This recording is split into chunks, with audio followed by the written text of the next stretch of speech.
Welcome back, Crammers, to question 15. Here is a list of ingredients needed to make 12 chocolate brownies. Talia buys exactly enough for these ingredients to make 120 of these brownies. 1.5 kilograms of flour costs 1.3 pounds. 500 grams of chocolate spread costs 2.6 pounds. 6 eggs cost 1.1 pounds. Talia sells 120 brownies at 0.4 pounds each. Work out the profit she makes. Profit is new minus old.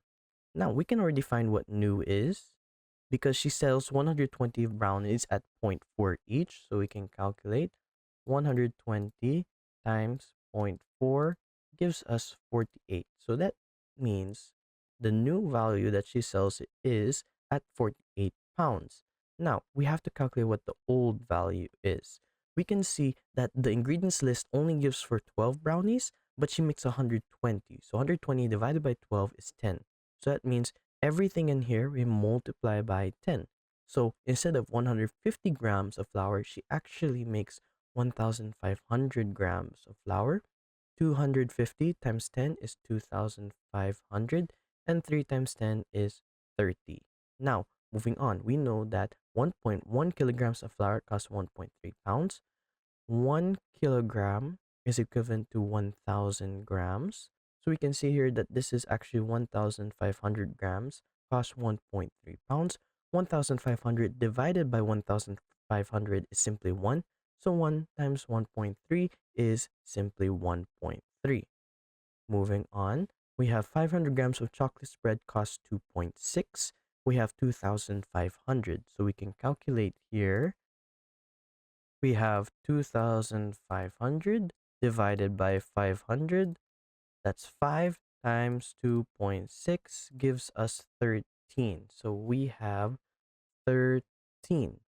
Moving on to the last and final one. 6 eggs cost 1.1 pounds. Instead, we have 30 eggs. So we can just see 30 divided by 6 should give us 5 is equal to 5. And then we multiply by 1.1, which gives us 5.5. 5.5. We can then combine all of this. So we have 1.3 plus 13 plus 5.5 means she spent 19.8 pounds, 19.8 pounds in order to create all the brownies. Now we can find what the profit is because we have new minus old. So profit is equal to new minus old. We already have new, which is 48, and we have old, which is 19.8. So that means profit can be calculated as 48 minus 19.8 gives us 28.2. 28.2 pounds, 28.2 pounds. Thanks for watching. Cram, then scram.